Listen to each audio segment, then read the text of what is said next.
Good morning guys. जैसा कि previous class में हम लोग देख चुके थे, trigonometric function of sum of difference of number, trigonometric function of sum and difference of numbers, और उसी को कंटिन्यू आज हम लोग करेंगे। और इसको कंप्लीट करने के बाद फिर हम लोग नेक्स्ट टॉपिक पर चलेंगे। तो उससे रिलेटेड हम लोग एक सवाल लेते हैं। सवाल ये है, prove that cos 9 degree plus sin 9 degree divided by cos 9 degree minus sin 9 degree is equal to tan 54 degree. तो सबसे पहले हम लोग करते क्या है कि जब भी सॉल्यूशन चालू करते हैं तो अगर यदि प्रूव करने के लिए दिया हुआ है तो हम लोग पहले LHS लेते हैं। LHS that is equal to cos 9 degree plus sin 9 degree whole divided by cos 9 degree minus sin 9 degree. चूंकि हमको लाना है tan 54 डिग्री, तो ऐसे इक्वेशन ऐसे टर्म को सॉल्यूशन करने के लिए हम लोग करते क्या है, मैथमेटिक्स में कहा जाता है कि थोड़ा बहुत बहाना बना करके चलना पड़ेगा। विदाउट बहाना का काम नहीं चलने वाला है, लेकिन बहाना भी हो तो सही बहाना होना चाहिए। अगर यदि गलत बहाना बना के चले तो फिर गलत हो जाएगा। तो बहाना ये है कि dividing by cos 9 degree, dividing by cos 9 degree in numerator and denominator. Numerator मतलब अंश, डिनोमिनेटर मतलब हर। तो dividing by cos 9 degree numerator and denominator, तो क्या हो जाएगा cos 9 degree by cos 9 degree plus sin 9 degree by cos 9 degree whole divided by, चूंकि अब डिनोमिनेटर का पार्ट आएगा, चूंकि न्यूमरेटर का पार्ट में हम लोग डिवाइड कर चुके हैं cos 9 डिग्री से, cos 9 degree divided by cos 9 degree minus sin 9 degree divided by cos 9 degree. आप देखा जाए, चूंकि this part will be cancelled, also this and this part will be cancelled, so हम लोग इसके बदले ये लिख सकते हैं, that is equal to 1 plus sin 9 by cos 9 tan 9 degree whole divided by cos 9, ये तो कट गया, यहाँ 1 प्लस माइनस tan 9 डिग्री। इसी बात को चूंकि हम लोग ट्रिग्नोमेट्री में जानते हैं कि 1 वैल्यू होता है tan 45 डिग्री का, तो अगर यदि tan 45 डिग्री का वैल्यू 1 होता है तो 1 के बदले tan 45 डिग्री लिख सकते हैं। tan 45 degree plus tan 9 degree whole divided by 1 minus, चूंकि यहाँ हम लोग देख रहे हैं कि tan 9 से पहले 1 हिडन है, और ये 1 के बदले भी हम लोग लिख सकते हैं tan 45 डिग्री। tan 45 डिग्री इसलिए यहाँ पर लिखें क्योंकि tan या 45 डिग्री लिखने के बाद ये क्या होता है कि एक फार्मूला को गेन कर जाता है, और वो फार्मूला का नाम है tan x plus tan y divided by 1 minus tan x into tan y, और इतने के बदले होता है tan x प्लस y। तो यहाँ पर हम लोग लिख देंगे, चूंकि x की जगह पर 45 डिग्री है और y की जगह पर 9 डिग्री है, तो tan x प्लस y अगर यदि लिखना हो तो 45 डिग्री प्लस 9 डिग्री लिखेंगे, और इस तरह से हम लोग का आ जाता है, इस तरह से हम लोगों का आता है। इसको जोड़ देंगे tan 54 डिग्री, और ये हम लोगों का क्या है, ये RHS है, और ये प्रूव हो जाता है। तो इस तरह से सम एंड डिफरेंस के सवाल पे हम लोग छोटा मोटा सवाल को लेते हुए सम एंड डिफरेंस के टॉपिक को क्लियर करते हुए चलेंगे। नेक्स्ट एक सवाल एकदम इसी तरह का, cot theta that is equal to, हम लोगों को प्रूव करना है 3, हम लोग को प्रूव करना है 3। तो गाइस हम लोग सबसे पहले क्या करते हैं, LHS लेके चलते हैं। LHS क्या है, cos theta divided by sin 90 plus theta plus sin minus theta whole divided by sin 180 plus theta minus tan 90 plus theta whole divided by cot theta. That's is equal to cos theta, ये cos theta divided by sin 90 plus theta, चूंकि हम लोग already quadrant में पढ़ चुके हैं। देखिए याद रखिएगा, क्योंकि प्रीवियस क्लास में जो चीज पढ़े उसको आगे आपको याद रख के चलना ही पड़ेगा, क्योंकि आगे जितना आप बढ़ोगे प्रीवियस क्लास का सारा चीज यूज होते जाएगा। क्योंकि इससे पहले हम लोग क्वाड्रेंट पढ़ चुके हैं, अब देखिए यहाँ क्वाड्रेंट का जरूरत पड़ रहा है। हम लोग यहाँ पढ़े क्या थे कि ये 90 माइनस थीटा आता है यहाँ पे, 90 प्लस थीटा आता है यहाँ पे। अब 90 प्लस थीटा यहाँ जब आता है तो ये 90 प्लस थीटा किस क्वाड्रेंट पे आता है, तो सेकंड क्वाड्रेंट पे आता है। और सेकंड क्वाड्रेंट पे हम लोग ऑलरेडी पढ़ चुके हैं कि साइन थीटा और कोसेक थीटा जो होता है वो पॉजिटिव होता है। तो हम लोग क्या करेंगे, इसको हम लोग साइन 90 माइनस थीटा को पॉजिटिव लिखेंगे, लेकिन ये देखना है कि रेशियो चेंज करता है या नहीं। तो हम लोग ऑलरेडी पढ़ चुके हैं कि 90 प्लस माइनस थीटा में रेशियो विल बी चेंज, ऐसा हम लोग पढ़ चुके हैं। तो क्यों हम लोग देर करें, साइन को चेंज करते हुए लिखें। साइन बदलता है कॉस में, लेकिन ये होता क्या है कि ये पॉजिटिव ही होता है, क्योंकि ये सेकंड क्वाड्रेंट में है। सेकंड क्वाड्रेंट में साइन कॉसेक पॉजिटिव है। तो प्लस, अब यहां पर हम लोग देखना साइन माइनस थीटा आ गया, तो साइन माइनस थीटा, अब माइनस थीटा किस क्वाड्रेंट में जाता है। देखिए यहाँ जीरो से जैसे ही हम लोग बढ़ते हैं थीटा का मान पॉजिटिव में बढ़ता है, जीरो से जैसे ही नीचे आएंगे थीटा का मान निगेटिव में बढ़ेगा। तो थीटा का मान निगेटिव अगर यदि जाता है तो वो डायरेक्ट फोर्थ क्वाड्रेंट में चला जाता है। और फोर्थ क्वाड्रेंट में हम लोग जानते हैं कि सेक थीटा और कॉस थीटा पॉजिटिव होता है, बाकी सभी निगेटिव होता है। तो ये साइन थीटा है, तो साइन थीटा है तो ये निगेटिव हो जाएगा, इसलिए निगेटिव साइन थीटा लिखेंगे। जब भी माइनस थीटा के रूप में हम लोग कोई भी फॉर्मूला लिखते हैं तो रेशियो चेंज नहीं करेगा, लेकिन साइन चेंज करेगा। साइन उसके नेचर पे डिपेंड करता है कि वो किस क्वाड्रेंट में जाता हो। Whole divided by sine 180 plus theta. अब यहाँ हम लोग देख रहे हैं कि इसको बोलते हैं 180, तो जैसे ही 180 प्लस करेंगे तो वो चला जाएगा थर्ड क्वाड्रेंट में। और थर्ड क्वाड्रेंट में हम लोग सभी जानते हैं कि टेन थीटा और कोट थीटा ही पॉजिटिव होता है, बाकी सभी निगेटिव होता है। इसलिए यहाँ पर है साइन थीटा, तो साइन थीटा निगेटिव हो जाएगा। लेकिन रेशियो चेंज करेगा कि नहीं करेगा, तो इससे पहले हम लोग पढ़ चुके हैं क्वाड्रेंट के समय कि 180 plus minus theta ratio will not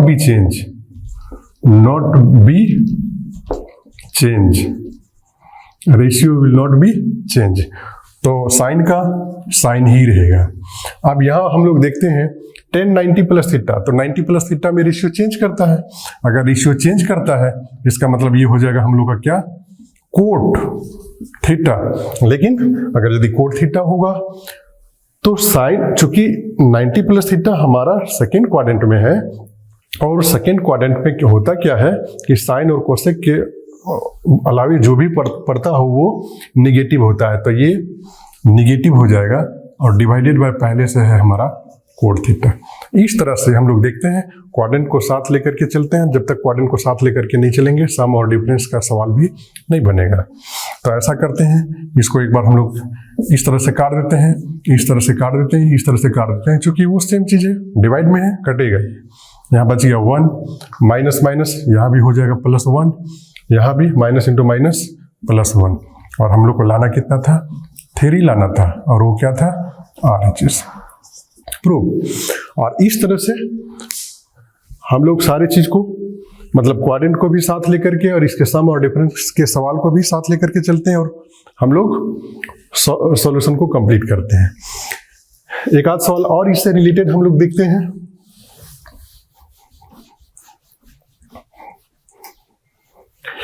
एक आध सवाल और हम लोग इससे रिलेटेड ये देखते हैं। ये है क्या, क्वेश्चन ये है कि यदि theta and phi, if theta and phi lie in the first quadrant,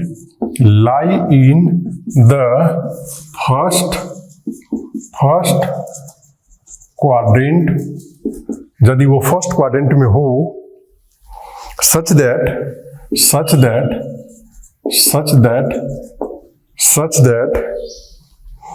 sin theta is equal to 8/17, sin theta is equal to 8/17, and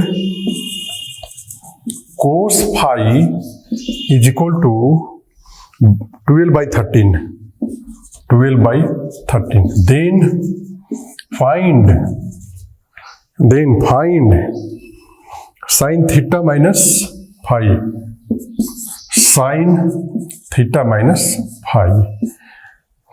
देखो विद्यार्थी, सबसे पहले हम लोग देखते हैं कि निकालना क्या क्या है।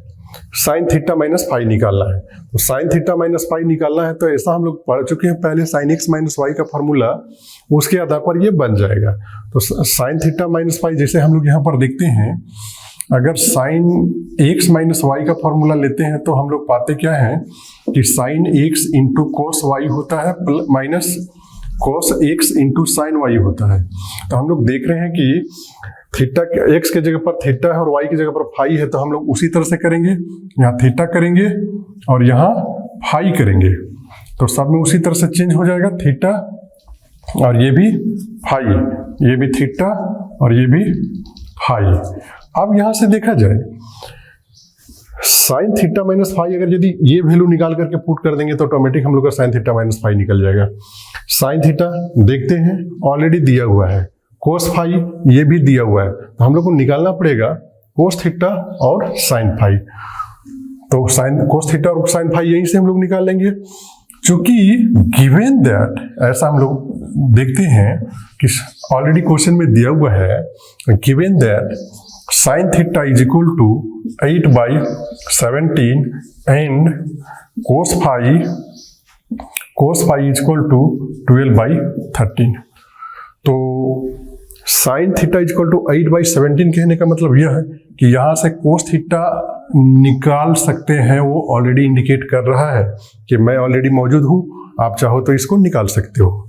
तो कैसे निकालेंगे, चूंकि हम लोग प्रीवियस क्लास यानी 19 में पढ़ चुके होंगे कि कोस थीटा का फॉर्मूला जो होता है 1 minus sine square theta under root होता है। इसका मतलब ये हुआ कि 1 माइनस साइन स्क्वायर थीटा का वैल्यू यहाँ यदि पुट करते हैं तो 8/17, ये स्क्वायर है तो स्क्वायर कर देंगे, और ऐसा अगर यदि लिखते हैं तो 1/8, 8 जा 16 हो जाएगा 64, और 17 जा 289 होता है। अब इसको अगर यदि हम लोग सॉल्यूशन करते हैं तो 289 माइनस 64 डिवाइडेड बाई 289 होता है। और इसका अगर यदि हम लोग आगे कैलकुलेशन करते हैं तो ये हम लोग पाते हैं कि दैट इज इक्वल टू, यहाँ पे that is equal to 225 divided by 289, अगर माइनस करेंगे तो 225 हो जाएगा, और 225 का स्क्वायर रूट होता है 15 और इसका होता है 17। इस तरह से हम लोग का कोस थीटा निकल लिया। तो जब कोस थीटा यहाँ पुट कर देंगे तो यहाँ से यहाँ तक का वैल्यू निकल लिया। अब साइन फाई निकालना है, तो साइन फाई कहाँ से निकालेंगे, यहाँ से निकालेंगे। implies that sin phi is equal to under root 1 minus cos square phi। तो under root 1 minus cos square phi already दिया हुआ है 12/13, तो 12/13 लिख डालिए, और ये हो जाएगा हम लोग का 1 माइनस 12/13 मतलब 144 divided by 169, that is equal to ये 169 माइनस 144 बाई 169, और इस तरह से इसको यदि माइनस करेंगे तो 25/169 हो जाएगा, और ये हो जाएगा 5/13, चूंकि 25 का स्क्वायर रूट 5 और 169 का स्क्वायर रूट 13। अब विद्यार्थी एक चीज ध्यान रखना है कि पहले कंडीशन बोला कि theta and phi lie in the first quadrant, lie in the first quadrant. तो फर्स्ट क्वाड्रेंट में ऑलरेडी पढ़ चुके हैं कि all ratio are positive, negative होने का कोई चांस ही नहीं है, इसलिए cos थीटा का भी वैल्यू निगेटिव नहीं होगा, साइन फाई का भी वैल्यू निगेटिव नहीं होगा। अब हम लोग करते क्या है, क्योंकि इसका वैल्यू निकालना है तो इसका वैल्यू हम लोग कहाँ पर पुट करेंगे, यहाँ पर पुट कर देते हैं। पुट करने का मतलब साइन थीटा का वैल्यू यहाँ दिया हुआ है 8/17 एंड कोस फाई का वैल्यू दिया हुआ है, ये निकल चुका है cos phi 12/13 minus cos theta निकाल चुके हैं हम लोग 15/17 और साइन फाई का वैल्यू 5/13। जब इतना वैल्यू निकल चुका है तो अब हम लोग का ये वैल्यू ऑटोमेटिक निकल जाएगा, कुछ नहीं करना है, सिर्फ कैलकुलेशन कर देना है। तो 17 और 13 का अगर यदि मल्टीप्लाई करते हैं तो 17 13 मल्टीप्लाई कीजिए, ये हो जाएगा इतना, ये हो जाएगा इतना, 1 2 2 221 हो जाएगा। तो नीचे लिखेंगे 221 और 12 ऐड जा कितना हो जाएगा 96 माइनस इसका भी उतना ही हो जाएगा 221 और ये हो जाएगा 75। नीचे चूंकि सेम है 221 हो जाएगा एलसीएम और ऊपर इस तरह से लिख देंगे और इसको माइनस करेंगे तो ये हो जाएगा 21 डिवाइडेड बाय 221, ये वैल्यू हो जाता है। तो ये हम लोगों का हुआ सम एंड डिफरेंस ऑफ नंबर से रिलेटेड क्वेश्चंस। अगर यदि आप लोगों को किसी प्रकार का ऐसा डाउट हो तो इस वीडियो में कमेंट के माध्यम से पूछ सकते हैं। हम कोशिश करेंगे कि वीडियो के माध्यम से आपके सवाल को क्लियर कर पाएं। थोड़ा सा एक छोटा सा सवाल और लेते हैं।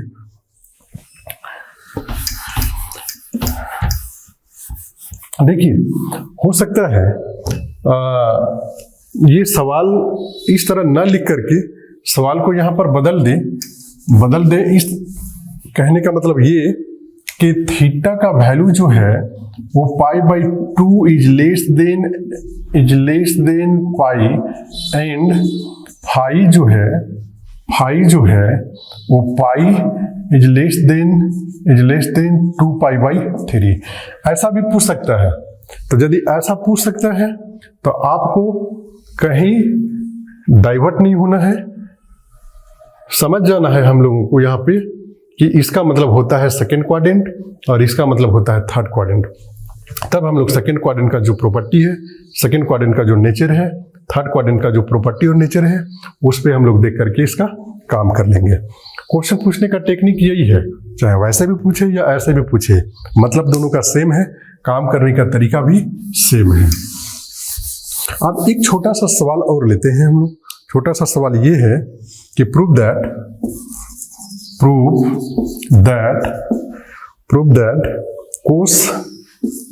cos π/3 plus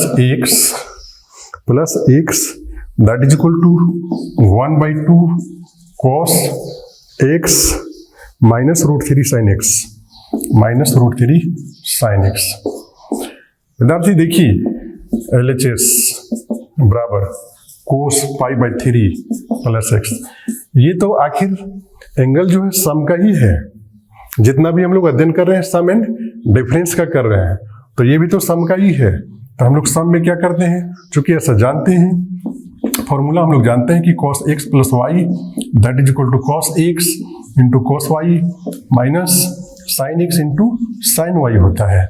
प्लस में यहाँ निगेटिव हो जाएगा, अगर निगेटिव रहेगा तो यहाँ पॉजिटिव हो जाएगा। तो उसी तरह से लिखेंगे, x के जगह पर है π/3 तो π/3, y के जगह पर x है तो x लिख देंगे, minus sine π/3 into sine x। अब देखिए cos π/3 का मतलब होता है cos 60 डिग्री और cos 60 डिग्री का वैल्यू होता है 1/2 माइनस साइन π/3, साइन π/3 का मतलब साइन 60 डिग्री, साइन 60 डिग्री का वैल्यू होता है √3/2 इंटू साइन x। अब यहां से देखिए दोनों में चूंकि 1/2 कॉमन है तो 1/2 कॉमन कर दीजिए, यहाँ बच जाएगा cos x minus √3 sin x। शायद यही तो प्रूव करना था और ये हम लोगों का RHS प्रूव हो गया। और इस तरह से विद्यार्थी हम लोग सम एंड डिफरेंस ऑफ नंबर्स का प्रॉब्लम को सॉल्यूशन करते हैं। आप लोग कोशिश कीजिएगा कि इस तरह का जितना भी प्रॉब्लम है अपने से सॉल्यूशन करने का। अगर यदि किसी प्रकार का कोई डाउट हो तो कमेंट्स के माध्यम से जरूर पूछने का कोशिश कीजिएगा। ठीक है, फिर नेक्स्ट वीडियो में हम लोग इससे अगला टॉपिक को चर्चा करेंगे।